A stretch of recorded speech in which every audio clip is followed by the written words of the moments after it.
유명한 영화 스파이더맨을 보시면은 주인공 스파이더맨의 부모와도 같은 존재 메이 숙모라는 사람이 있습니다. 근데 이 메이 숙모가 스파이더맨과 싸우는 최악의 빌런 중 하나인 그린 고블린 손에 의하여서 목숨을 잃게 되는 장면이 나옵니다. 사실 메이 숙모가 죽게 된 것도 적들에 대한 이 스파이더맨의 어설픈 관용 때문이었는데, 스파이더맨이 그 관용 때문에 자신의 숙모가 죽게 되자 자책하며 심리적으로 무너지는 모습을 보입니다. 그 모습을 본 메이 숙모는 오열하고 있는 자신의 조카 스파이더맨을 다그치며 이와 같은 말을 남기게 됩니다. 큰 힘에는 큰 책임이 따르는 거다. 메이 숙모가 남긴 마지막 말은 어리숙하고 부족했던 이 스파이더맨에게 쓰디쓴 약이 되어서 스파이더맨은 이제 자신이 가진 그 힘의 크기와 그로 인해 자신이 할 수 있는 것과 자신이 정한 그 상황들에 대한 객관적 인식과 냉정한 판단을 할 수 있게 되는 한 단계 성숙한 사람이 되어갑니다. 결국 스파이더맨은 자신의 실수로 엉망진창이 된 세상을 원상복구시키고 그 대가로 자신이 사랑하는 사람들로부터 잊혀져가는 뼈아픈 대가를 치르게 됩니다. 그러고 난 뒤에 내게 충분한 힘이 있긴 하지만 나의 의지로 그 모든 것들을 잠시 내려놓고 마지막에 주인공 스파이더맨은 주변의 어려운 일에 처한 사람들을 도와주며 자신의 힘을 과시하기보다 그 힘을 그 가난한 사람들, 약한 사람들 위해 쓰는 친절한 이웃 스파이더맨으로 활동하는 것을 끝으로 이 영화는 막을 내게 됩니다. 저는 이 스파이더맨 가운데 나오는 대사, 큰 힘에는 큰 책임이 따르는 거다. 이 말을 8글자로 바꾸면은 이 말이 된다고 생각합니다. 바로 노블리스 오블리제입니다. 노블리스 오블리제란 무슨 뜻일까요? 귀족이나 사회 지도층이 가진 권력에 비례하는 큰 책임을 의미하는 것입니다. 그러니까 이 스파이더맨의 대사 그대로인 것이죠. 큰 책임에는 큰 힘에는 큰 책임이 따르는 거다. 바로 이게 노블리스 오블리주의 핵심입니다. 그래서 유럽에 보시면은 왕위 계승권자들은 자신의 그 왕위를 물려받기 전에 국가의 부르심을 받아 전장을 나가게 되는데, 그것도 한가한 직책이 아니라 가장 치열한 전쟁터로 가고 목숨을 걸고 치열하게 싸우다 죽거나 또는 전쟁에서 이기고 살아서 돌아오게 된다면은 그 헌신과 공로로 인해 백성들로부터 존경을 받게 되는 것입니다. 결국 노블리스 오블리주를 지킨 그 귀족들은 백성들로부터 더 큰 신뢰를 받아 나중에는 더 큰 권한을 갖게 됩니다. 그래서 내가 만약 다른 사람들보다 더 큰 권한을 갖고 있다면 그와 동시에 같은 책임도 생각해 봐야 할 것입니다. 그게 바로 노블리스 오블리주입니다. 오늘 함께 읽으신 말씀을 보시면은 이러한 노블리스 오블리주를 몸소 실천하려고 하는 사람이 등장합니다. 그 사람의 이름은 갈렙이었습니다. 오늘 말씀을 살피기에 앞서서 어떠한 일이 그 전에는 있었는지 먼저 살펴보자면은, 기브온 사람들이 이스라엘을 속여서 항복한 일이 원인이 되어 이제 가나안 남부 연합과 일대 전쟁을 벌이게 되었습니다. 이 사건의 핵심은 이스라엘이 기브온 사람들의 거짓말에 속아 하나님과의 약속을 어기고 그들과 약속을 맺은 데 있는데, 그 과정에서 기브온 사람들은 이스라엘의 지도자 여호수아를 잘 속여왔습니다. 초라한 행색과 곰팡이 난 떡을 보여주면서 우리는 당신들에게 항복하려고 이 먼 곳까지 왔다. 봐라, 곰팡이가 난 떡이 있지 않느냐? 얼마나 먼 곳에서 왔다면 이 떡이 다 쉬지 않았겠느냐? 여호수아는 그 말에 감쪽같이 속아서 그들과 평화 조약을 맺습니다. 하지만 얼마 지나지 않아 기브온 사람들이 했던 말들이 거짓이었음을 들통나게 되죠. 여호수아는 그 일에 크게 분노하였습니다. 하지만 이미 그들과 조약을 맺었기에 기브온 사람들을 죽일 수는 없었던 것이죠. 그래서 대신에 그들을 성전의 노예로 데려다가 나무를 패고 물을 깃는 허드렛 일을 감당하는 하인으로 평생토록 부리게 됩니다. 그런데 문제는 여기서 끝나지 않습니다. 사실 이 기브온 사람들은 아이성 못지않게 강한 나라 사람들이었는데 그러한 기브온 사람들이 이스라엘 백성들에게 항복하여 노예 생활을 하고 있다는 얘기를 들으니 가나안 남부 지역에서는 그것이 큰 충격으로 다가왔던 것입니다. 그래서 이스라엘의 힘이 더 커지기 전에 싹을 잘라 넣어야겠다는 생각에 가나안 남쪽 지방의 여러 나라들이 연합하여 이스라엘을 대적할 계획을 세우게 되는 것이죠. 그리고 그 일의 주동자가 아도니 세덱이라고 하는 왕이었습니다. 결국 가나안 연합 세력과의 전쟁은 이스라엘의 압승으로 끝났습니다. 여호수아는 가나안 5왕들을 굴 속에 다 가둬놓고 그들을 차단한 다음에 그들의 목을 쳐버립니다. 가나안 남부 전쟁은 원래 이스라엘 백성들이 그 가나안 전체를 지배하기 위해서는 필연적으로 치를 수밖에 없는 전쟁이었습니다. 하지만 그 원인에는 이스라엘의 안일했던 태도가 있었던 것이죠. 이스라엘이 기브온 사람들에게 속아 넘어가 조약을 맺기 전에 그들은 먼저 하나님과의 약속을 상기시켜야만 했습니다.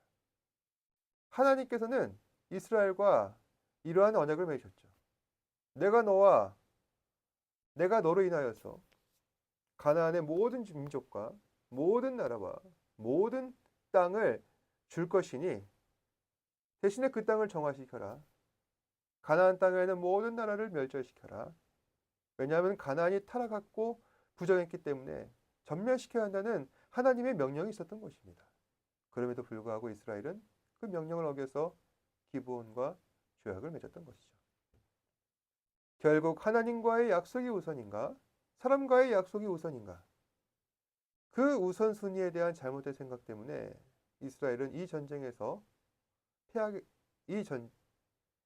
잘못된 생각 때문에 이스라엘은 이 전쟁을 전혀 다른 차원에서 시작하게 된 것입니다. 결국 이스라엘은 이 일 때문에 하나님과의 신뢰가 깨질 뻔하였고 이방 나라들과의 전쟁으로 큰 위기가 올 뻔했습니다. 하지만 하나님께서는 신실하신 분이십니다. 따라서 이스라엘 백성들과 맺은 모든 약속들을 지키셨고 약속하신 대로 그 가나안 땅을 이스라엘 백성들에게 주셨습니다. 그리고 이스라엘은 그 남은 가나안 지역도 모두 다 공격하여서 마침내 가나안 통일을 이루게 됩니다. 참 긴 여정이었죠. 시내산을 거쳐서 광야를 지나 요단강에 이르기까지 총 40년의 세월이 흘러왔습니다. 그 시간 동안 총 31명의 가나안 왕을 죽였고 가사와 가드와 아스롯 등 그 블레셋 지역을 제외하고는 가나안에 있는 모든 땅을 다 취하여서 강력한 통일국가의 기틀을 만들 수 있게 되었습니다. 그런 뒤에 12지파에 그 정복한 땅을 나누어 주었는데 그들이 받은 그 땅의 넓이는 각 지파의 규모와 그 인구수와 분배받은 땅에 그들이 농사 지을 수 있는 땅이 어느 정도 되느냐에 따라서 비례적으로 공평하게 나누어 주었습니다. 다만 레위 족속들만은 하나님께서 특별하게 구별하여 세우신 사람들이기에 그들은 이스라엘 내에 총 48개 성읍을 세우고 그 성읍에 흩어져 살아 성전 봉사와 제사에 전념하며 살아가게 되었습니다. 그리고 여기서 오늘 말씀이 이어지죠. 오늘 말씀에서는 이제 모든 땅 분배를 끝나고 논공 행상을 마쳤습니다. 그런데 여기서 한 인물이 등장합니다. 바로 과거에 가나안 땅을 먼저 정탐했었던 이스라엘 12정탐꾼 중에 하나인 그리고 그 지도자 여호수아와 함께하였었던 하나님의 뜻을 따라 너희가 가나안 땅을 치면은 그 땅을 얻을 수 있다고 주장했던 그 유일한 인물이었던 유다 지파 갈렙이 여호수아 앞에 모습을 나타내고 있습니다. 여호수아도 갈렙에 대해서 잘 알고 있죠. 비록 지금 현재 서로 간의 그 신분과 지위는 예전과는 너무나도 크게 달라졌습니다. 하지만 둘의 마음은 똑같았습니다. 언제나 하나님 말을 섬기며 말씀 앞에 순종하는 것이 더 중요하다. 그래서 여호수아는 말씀대로 가나안 정복이라고 하는 위대한 그 업적을 세웠던 것이고, 갈렙도 지금 비록은 자신이 그 모습을 드러내고 있지는 않지만, 그래서 조용히 뒤에서 전투를 도와줬지만 하나님 말씀대로 지금까지 충실하게 모든 전쟁에 임해왔던 것입니다. 그랬던 갈렙이니 이제 여호수아에게 나와 자신이 그간에 행했던 그 전적을 보여주고서 더 높은 자리와 더 많은 재산과 물질을 요구하려 왔구나라고 생각했을 것입니다. 또 많은 사람도 그렇게 생각했을 것입니다. 그런데 오늘 갈렙의 요구는 아주 뜻밖입니다. 여호수아서 14장 11절에서 12절 말씀에 보시면은 모세가 나를 보내던 것과 같이 오늘도 내가 여전히 강건하니 내 힘이 그때나 지금이나 같아서 싸움에나 출입에 감당할 수 있으니 그날의 여호와께서 말씀하신 이 산지를 지금 내게 주소서. 당신도 그날에 들으셨거니와 그곳에는 아낙 사람이 있고 그 성읍들은 크고 견고할지라도 여호와께서 나와 함께 하시면 내가 여호와께서 말씀하신 대로 그들을 쫓아내리이다. 그러니까 지금 갈렙이 하고자 하는 말의 핵심은 이것이죠.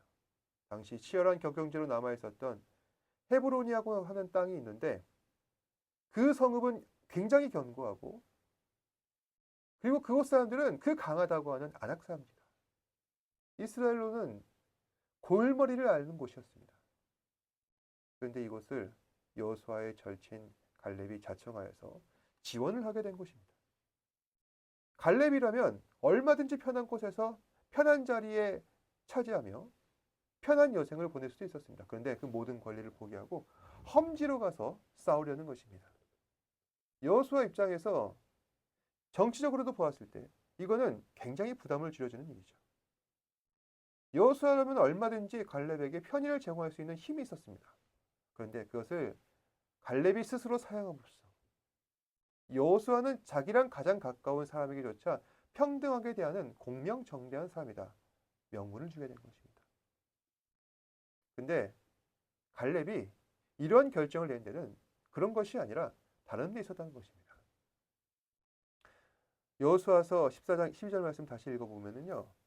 그날에 여호와께서 말씀하신 이 산지를 내게 주소서. 당신도 그날에 들으셨거니와 그곳에는 아낙 사람이 있고 그 성읍들은 크고 견고할지라도 여호와께서 나와 함께 하시면 내가 여호와께서 말씀하신 대로 그들을 쫓아내리이다.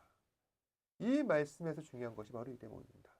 여호와께서 나와 함께 하시면 내가 여호와께서 말씀하신 대로 그들을 쫓아내리이다. 갈렙의 이 말은 조건부이긴 하지만은 그 말의 본질에는 하나님에 대한 믿음과 확신이 있는 것입니다. 하나님께서 나와 함께 하시기 때문에 내가 반드시 그 헤브론 사람들을 몰아낼 수가 있다. 여호수아는 그 갈렙이 요청한 대로 아직 정복하지도 않은 그 헤브론 땅을 갈렙에게 준다는 약속을 하였습니다. 그리고 갈렙은 자신이 결심한 대로 헤브론 땅을 정복하여서 자신 가문의 가업으로 삼게 됩니다. 오늘 말씀에도 보시면은 이 갈렙은 노블리스 오블리주의 원본을 보여주고 있습니다. 나는 충분히 권리 주장을 할 수 있는 입장인데 나는 여호수아와 함께 가나안 정복을 시작했던 사람이고 그 원년 멤버이고 그 믿음 따라 아무 불평 않고 묵묵하게 전쟁을 수행해온 사람인데 그런 공적이 있으니 나는 얼마든지 이것 정도는 주장할 수 있다. 그런 사람이 오히려 그 특권을 포기하고 가장 힘든 곳으로 나아가는 것을 자처하는 것입니다. 바로 오블리스 노블리즈인 것이죠. 갈렙의 이런 모습을 통해 우리는 예수 그리스도를 떠올리게 됩니다. 여러분, 예수님은 어떤 분이시죠? 하나님의 독생자이십니다. 그러니 세상에 오셨을 때 사람들 앞에서 얼마든지 그 권리 주장을 하실 수 있는 분이 바로 예수님이십니다. 내가 이 땅의 주인이다. 내가 세상의 왕이다. 그렇게 선포하시면서 말입니다. 하지만 예수님께서는 왕이 아니라 종이 되어 주러 이 땅 가운데 오셨습니다. 권리 행사가 아니라 권리 포기를 하신 것입니다. 십자가를 통해서 말입니다. 당신의 몸을 죄인들의 손에 내어주셔서 죽임을 당하시고 그로 인하여 우리의 모든 죄를 사하여 주신 그 예수님이 바로 노블리스 오블리주의 원조가 되어 주십니다. 우리는 이 갈렙의 모습 속에서 예수 그리스도의 모습을 발견해야 할 것이고 예수 그리스도의 모습을 통하여서 참 그리스도인이란 어떤 자세를 갖춰야 하는가 명심해야 할 것입니다. 어떤 신앙인들은 마치 자신이 엄청난 특권을 가진 것처럼 생각하는 경향이 있는 것 같습니다. 하나님께서 나를 사랑하셔서 내가 이렇게 함몰해도 될 거야. 하지만 하나님께서 우리에게 원하신 것은 권리 행사가 아니죠. 예수님을 닮아가는 것입니다. 예수님을 닮아가는 신앙인이 되어서 나의 권리를 주장하지 아니하고 기꺼이 자신을 남들을 위하여 내어주며 하나님의 일을 하고 하나님께 영광이 될 수 있도록 자신의 삶을 온전히 드리는 것이 바로 하나님의 뜻인 것입니다. 여러분께서는 지금 어떤 모습으로 살고 계십니까? 내가 지금까지 하나님의 자녀로서 이만큼 노력했으니 이 정도는 좀 누려도 돼. 그런 생각으로 살고 계십니까? 그렇지 않을 거라 믿습니다. 하지만 은연중에 나와 세상을 자꾸만 비교하며 나는 하나님 보시기에 세상보다 훨씬 나으니 얼마든지 저들을 업신여기고 무시하며 나의 권리를 주장한다. 그런 마음이 있다면 가장 먼저 하나님께 회개해야 할 것입니다. 하나님께서는 정직하고 헌신적이며 충직한 사람을 원하십니다. 하나님께서는 우리가 그 사람이 되기를 기대하고 계십니다. 오늘 갈렙은 그 본을 보였던 것이고 결국 선포한 대로 하나님의 상을 받았습니다. 헤브론 땅을 말입니다. 오늘 나의 충성과 헌신, 하나님을 향한 믿음이 지금 당장 보기에 아무 가치가 없고 소용없어 보인다 할지라도 언젠가는 하나님께서는 내게 큰 보상으로 돌려주십니다. 그 보상이 무엇이냐? 바로 우리를 믿음의 계보 안으로 들어가게 하신다는 것입니다. 갈렙에서 다윗으로, 다윗에서 예수 그리스도로, 그리고 예수 그리스도에서 우리로 이와 같이 믿음의 계보는 점점 더 계승되어 가는 것입니다. 그 전제 조건은 바로 하나님의 무한하신 은혜, 그리고 이에 부응하는 나의 충성과 헌신, 이 견고한 계약 관계는 하나님의 나라를 향한 그리고 주님을 섬기는 우리를 향한 든든한 연결고리가 되어준다는 것입니다. 사랑하는 여러분, 큰 권한에는 큰 책임이 따릅니다. 하나님께서는 우리에게 성령을 주셔서 큰 권능을 주셨으니 우리는 마땅히 그에 합당한 책임이 따를 수밖에 없습니다. 하나님의 자녀로서 열심히 살아가시고 하나님 자녀답게 영광을 나타내셔야 하는 것입니다. 나의 삶으로, 나의 모습으로 하나님의 존재감을 나타내셔서 세상 모든 사람들이 주님 앞에 영광을 돌리는데 귀한 역할을 감당하시는 저와 여러분 되시기를 주님의 이름으로 축복합니다. 기도하겠습니다. 은혜와 진리가 충만하신 아버지 하나님, 오늘도 귀한 말씀 주셔서 하나님 자녀답게 살게 하시고 또한 생명을 다하여 목숨을 다하여 우리에게 모든 것을 아낌없이 내어주신 그 예수 그리스도의 사랑을 다시 한 번 더 기억하며 살 수 있도록 인도하심에 감사합니다. 그로 말미암아 하나님께서 기뻐하시는 우리의 삶이 온전해질 수 있도록 우리 지체들 인도하여 주시옵소서. 날이 무덥고 힘들고 지치지만은 그 가운데에서 힘과 능력을 더하여 주시옵고 무기력증에 빠지는 것이 아니라 주께서 우리에게 허락하여 주신 그 능력과 사랑으로 말미암아 더욱더 주님 앞에 기쁨이 될 수 있는 삶이 될 수 있도록 인도하여 주시옵소서. 모든 말씀 예수님 이름으로 기도드립니다. 아멘. 하늘에 계신 우리 아버지여, 이름이 거룩히 여김을 받으시오며 나라가 임하옵시며 뜻이 하늘에서 이루어진 것 같이 땅에서도 이루어지이다. 오늘 우리에게 일용할 양식을 주시옵고 우리가 우리에게 죄 지은 자를 사하여 준 것 같이 우리 죄를 사하여 주시옵고 우리를 시험에 들게 하지 마시옵고 다만 악에서 구하시옵소서. 나라와 권세와 영광이 아버지께 영원히 있사옵나이다. 아멘.